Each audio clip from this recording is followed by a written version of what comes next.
through a lot. All right, what's up, family? So today we're gonna get into a little bit about the story about the rapper Lil E. He's actually used to be an Indianapolis rapper. And it's a funny story. I'm actually currently living in Indianapolis, so I've been hearing about this story a lot. I want to go ahead and cover it. This kind of breaks more down into the depth of the story. I done heard a lot of rumors myself, but let's get into the video. Don't forget to hit the like and subscribe button. We on the road to 500 subscribers, so hit the button for me, family. Shit, but I know it could be way worse, bro. Yeah. And I probably feel like that because I don't necessarily feel like I've been through a lot of shit. Like a lot of bad shit happened, you know what I'm saying? A lot of good shit ain't happening, you know what I mean? That I could kind of And see, I've been hearing a lot about him throughout the city. Like before he died, he was well known. Like everybody used to bump his music. I never got to meet Eric or nothing like that or Lil E. But I have heard his music, and I've heard a lot of people, talk about stories of meeting him, especially because we in the same city. He actually got killed probably like 5 minutes from my house right now, like where I'm at right here. I'm not gonna disclose my addy, but he got killed like 5 minutes from my crib. Crazy story. that light on. I understand why they did that. Yeah. They did that to box us in and put us as a group. You know what I mean? Nobody ever called themselves no fucking Grundy, bro. 35-year-old Eric Butler was found shot in a car and later died at the hospital. Before his death, Butler had been in the news since 2015 when he and 10 others were charged as part of the notorious Grundy gang led by convicted drug kingpin Richard Grundy. Last time we were here, we told you about a man who I heard rapped about the about Grundy hardly gang. breathing they and died exactly the way he described. We told you about the gold necklace that said must obey bosses forever. We told you about the first shooting in April and the second one 60 days later that finished what the first one started. We told you about Richard Grundy, the Phoenix Pipeline, and a debt that nobody in official channels will confirm, but that people in Indianapolis have been whispering about since the night Eric Butler died. Now, I personally heard it was 600,000, but there was a whole bunch of other rumors and stuff that like the streets. It's so many different rumors. Like I don't really know personally. I don't know what happened. This is just rumors. And then something happened that we didn't expect. So tonight we're going back in, deeper, because part one was the surface. This is what's underneath it. Before we get into it, I drive past that auto repair shop every it day. hit you the way it hit the people who left. It's those right comments. next to a PLS paycheck store. I Subscribe to 3AM Files right now and click that bell, because this is exactly what this channel exists for. Not to recycle headlines, to go where the headlines won't. The people speaking in those comments are taking a risk by saying anything at all. The least you can do is be here to hear. in Franklin. Now let's go. When part one dropped, 3 categories of comments came in that stopped us cold.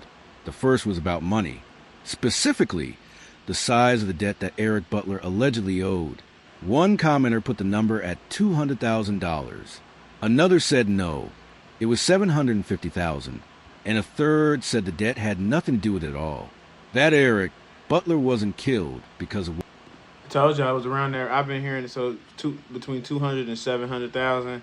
That's pretty much kind of what I've been hearing too. I heard about around 600. So it makes sense. Like I don't know exactly what happened, but yeah, I've heard a few stories. He owed. He was killed because of what he was. Competition. Now, before we go any further, I want to be completely clear with you. These are community level accounts. They are unverified. Law enforcement has not confirmed any of these figures or any motive publicly. But here's why they matter anyway. When people who are close to the situation, people inside the world this case exists in, can't agree on a number, it doesn't mean they're all wrong. It usually means the debt was large enough and the structure around it compartmentalized enough that different people only knew different pieces of it.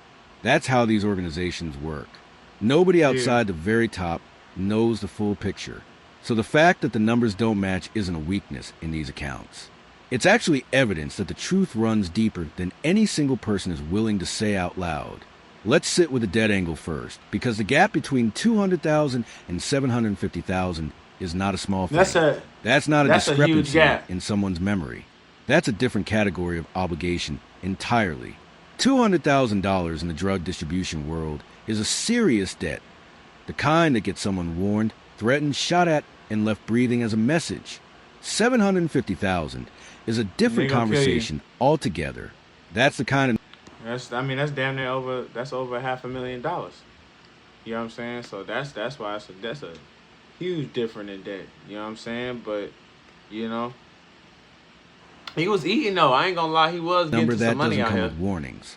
That's the kind of number where the people you owe it to have already made a business decision before the first shot was ever fired. They didn't shoot him in April because they wanted to scare him. They shot I think this whole thing is crazy too, cause I feel like Lil E should have been left the city. Like I've been hearing about Lil E for years. You know what I'm saying? Like Lil E was like 30 something years old when he died. He could have been left the city, and they was pulling in some money. I didn't know about the details and stuff. We learning all this together, family. But you know, I feel like he should have been left the city. You know, as talented as he was, and where he could have went, and he had a real fan base. Like we'll go. Me and my homeboys will go to the studio, like Ray Ban studio or something like that, and then like, you know, my homies would be talking about has Lil E been around, like just asking about him and shit like that, like, you know. So he was. Well, I'm just not from Indianapolis, but I just currently live here. But yeah, people from this city, they love Lil E. him in April because the first person they sent wasn't accurate enough. Facts, and they did, and he had just got shot a few months ago. So like it's crazy. Like I know for a fact people that I was around, like they like, man, he just got shot. Like he just can't get out the way. Like they was all kind of like, damn, bro. Like, you know what I'm saying? Like why you still in the same area doing the same shit? But you know he thugging. He wanted to thug shit. That's the coldest interpretation of those two shootings being 0.3 miles apart and 60 days apart. And it's the one that the numbers from the community actually support. Now think about where a number that large comes from. Eric Butler was a high-ranking member of the Grundy organization, not a street-level dealer, a shot caller. When Richard Grundy went to federal prison for life, the supply chain that ran from Indianapolis to Phoenix didn't just shut down. Organizations like that don't dissolve when the top falls. They fracture. Different people absorb different pieces of the operation. And the debts, the money owed to the Phoenix suppliers for product that had already been fronted, those debts don't get forgiven because the kingpin got locked up. They get inherited by whoever is still standing, by whoever the suppliers still expect to collect from. And if Eric Butler was managing a piece of that operation after Grundy went down, he wasn't just a rapper with a complicated past. He was an account holder in a financial system that runs on violence as its enforcement mechanism. Here's what makes the 750,000 figure particularly significant if it's accurate. And again, we're treating this as unverified community information. A debt that size, in a network connected to cartel-adjacent distribution, is not the kind of thing you resolve with conversation or a payment So plan. this could have been The people so who are so this could have been a cartel hit. Ooh-wee. Now I heard a lot of shit I don't want to disclose on YouTube. owed but that kind of money are not operating on good faith. They are operating on examples.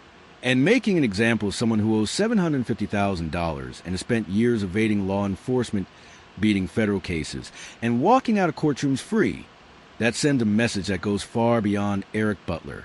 It tells everyone else in the network exactly what happens when the money doesn't come. But then there's the third comment, the one that reframes everything. The person who said this wasn't about debt at all. That Eric Butler was killed because he was competition. And here's where the psychology of this case gets genuinely complicated. Because both things can be true at the same time. In street-level criminal economies, the line between owing someone money and being someone's competition is often the same line.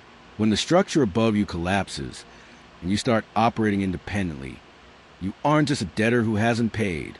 You become a rival. You're using the same territory, the same customers, potentially the same supply relationships, but now you're keeping the money instead of sending it up the chain. That's not just a financial problem for the people above you. That's an existential threat to their control of the market. Think about the 2023 raid. Eric Butler was found in a crack house on East Washington Street, right in the heart of the same East Side corridor where the Grundy organization had always operated. He had a confidential informant buying crack cocaine from him. He was wearing a necklace that said "must obey bosses forever." But here's the thing about that necklace that nobody has asked out loud. Who were the bosses he was obeying in 2023? 5 years after Grundy went to prison. If the original bosses were gone and he was still running product on that same ground, was he obeying a new structure or had he become his own structure? Because those two things look almost identical I from the think outside. I damn near think I think E shot to the top. Honestly, I think he became the boss. If I don't know, I don't really know the details. That's just my theory, but it could have been to where he got under. They probably did. This shit don't stop. In reality, this shit don't stop. Just cause somebody go to jail, this shit don't stop. That's the thing about the drug game. Like the drug game, somebody new gonna come in charge. Somebody else. Like just cause Lil E dead, the Grundy boys ain't stopping. They ain't still figuring out how to get some money. So this shit ain't gonna stop regardless. But they mean completely different things to the people whose territory he was operating on. A jury acquitted him in February 2025. He walked out of court free, and 14 months later, someone shot him for the first time. Then 60 days after that, someone shot him for the last time. The timeline between his acquittal and his death is almost exactly as long as it would take for someone above him to realize that the legal system wasn't going to handle what they felt needed to be handled, and to decide to handle it themselves. The Indianapolis community is not using the word coincidence. They are using the word crisis. And they are not wrong. Because here's what you have to understand about what's happening in Indianapolis right now. This is not a city where violence against artists is new, but the concentration of it. Two high-profile musicians, same side of the city, same window of time, both cases ice cold. That's not background noise anymore. That's a pattern. And patterns in criminal ecosystems don't happen without a reason. Either the same. Yeah, that's the thing. There's another rapper I heard that just got killed not too long ago. But a lot of Indianapolis rappers, like, they get some buzz, they end up getting killed, or they just don't fully take off. You know what I'm saying? I seen that a lot out here. I seen that a lot out here. Like, I've been hearing about Eric Butler since when I got to Indianapolis. That's when I heard about Lil E. I ain't hear about him outside of Indianapolis, but to the city, he like a local hero type shit. Network is responsible for both, or the conditions that created both deaths are so embedded in the East Side's criminal landscape that they're producing the same outcome over and over again regardless of who the target is. What makes Eric Butler's case specifically different from Playboy the Great's is a federal escalation. After Butler's death, the ATF, the Bureau of Alcohol, Tobacco, Firearms, and Explosives, stepped in and announced a $5,000 reward for information leading to an arrest. Now $5,000 is not a large number in the context of a murder investigation, but the ATF's involvement itself is a signal. The ATF does not typically insert itself into local homicides unless there is a federal dimension to the case. Organized crime, interstate trafficking, illegal firearms connected to a larger network. The fact that the ATF's own press release identified Eric Butler explicitly. Damn, I didn't know it. I didn't know they was running this deep though. I ain't gonna lie, this is new information to me too. I didn't know they was running this deep and had an organization this big out here. So yeah, I think I definitely think it was some his death has something to do with something bigger than meets the eye. I say that, but that's almost everybody's death, almost. As a member of the Grundy gang, tells you exactly how they are framing this investigation. They are not treating this as a street dispute. They are treating this as a continuation of a criminal organization's internal enforcement activity. And that framing matters more than the reward amount, because it means that somewhere inside the federal investigation of what remains of the Grundy network, Eric Butler's name was already on a list before he died. Investigators already knew who he was, what he was connected to, and what kind of world he was still. So he was hot as hell. So they said he already had his name on the list before he died. We knew what you had going on. They knew what you. Damn. So he was hot. Operating in. The question is whether that knowledge was enough to protect him. And clearly, it wasn't. The system that failed to convict him in court also failed to warn him in time. Or maybe he already knew. Maybe the warnings had already knew. In April. Nah, trust me, he already knew they was on his ass, and I think the feds, what the feds gonna do? You know what I'm saying? The feds, shoot, they tried to lock his ass up. They didn't get him trying to lock him up, and then unfortunately, you know, he was still in the same city where they tried to hit him up the first time. I think that was God. You know, the first time you get hit up, you still here. Unfortunately, you know what I'm saying, you stay in the same city, around the same area, you get hit up, You know what I'm saying? Not everything gonna end up in your favor. You know what I'm saying? 50 Cent got shot 9 times and lived, but maybe if he would have got shot 10, that 10th bullet could have killed him. So, man, don't take this shit for granted, bro. On East Washington Street at an auto repair shop in the form of bullets that left him stable but not safe. There is one more thing the community accounts point to that we need to address directly, and it's the thing that connects the debt theory and the competition theory into a single coherent picture. When an organization the size of the Grundy crew fractures, it doesn't fracture cleanly. Different factions emerge. Different people claim different territories. And the people who were supplying the whole operation from Phoenix, the people whose money ran through all of it, they don't pick a side in those internal disputes. They just want their money from whoever is holding it. So Eric Butler could have owed a debt to the suppliers. He could have been seen as competition by a rival faction that wanted his territory. And both of those things could have made him a target at the same time, for different reasons, coming from different directions. That's the kind of pressure that makes a man... So are they saying the police is treating this like a cartel hit? You know what I'm saying? Y'all let me know in the comments. Is that what they saying? Stay on the same block where someone already tried to kill him. Not because he's reckless. Because there's nowhere to run where the problem doesn't follow him. His studio engineer, Drew, said he was a legend in the city. People close to him say he had record deals on the table. He was still making music. He was still building something in the only space where Eric Butler got to be something. Nah, that's a fact though. He was still making music. He was still making music, and he still had mad love in Indianapolis. Like, you know what I'm saying? It is sad to see, you know, artists go down like this. You know, the drug game. It's a hell of a game, bro. And sometimes there's no way out. Sometimes, you know, you could feel stuck in that game. So, you know, I think he just probably got caught up in the shit, fell in love with the money, fell in love with the, you know, just the situation. You know what I'm saying? You could tell he kind of got like an old soul spirit to him. You know what I'm saying? Eric was a little older too. He wasn't your traditional young nigga rapping. He was like an older nigga. You know what I'm saying? And I say older, I mean like early 30s type shit, late 20s. Like he wasn't like 16 years old rapping how we see today. But man, it's just sad to see this happen, bro. The streets and the courtroom said he was. And now that space is gone too. 2 shootings, both unsolved. A federal reward that nobody has claimed. And nothing getting solved in Indianapolis. I've been in Indianapolis for like 3-4 years now. And I'll be honest, like, nothing.